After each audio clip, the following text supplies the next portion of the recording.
তোমার ননদ খালি থালা নিয়ে বসে আছে আর তুমি এখানে গিলছো সবসময় শুধু নিজের গেলনটা নাকি? মা দিচ্ছি। মা তাড়াতাড়ি ছুটি হয়ে গেছে, খেতে দাও। এসে গেছিস? এনে আর খাবার নেই না? আরে আমার খিদে পায়নি, নষ্ট হয়ে যাবে তাই খাচ্ছিলাম। আর বলো না আমার বৌমার কথা, অলুক্ষী একটা। বিয়ের পর আমাদের একটার পর একটা ক্ষতি হয়েই যাচ্ছে। আমাদের তো ছেলে বুড়ো বয়সের সাহারা, তোমার তো মেয়ে। এখন থেকেই ভাবো। আমার সামনে যা বলেছো বলেছো, ওর বাবার সামনে ভুল করে বলো না। এই মেয়ে হবার পরই ওর বাবা কাজ পেয়েছে, এই বাড়ির ধার শোধ হয়েছে। মেয়ে আমার লক্ষ্মী।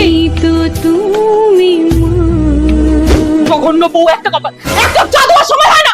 ও এসেছেন, ভালো কিছু বলতে না পারলেও মেয়ের কানে অত বিষ পড়বেন না। মা বাবা তোমরা চলে যাচ্ছ? চ, তোকে এখানে থাকতে হবে না, চ। না, অনেক কষ্টে আছিস না মা? না, এটাই মেয়েদের জীবন। তো তুমি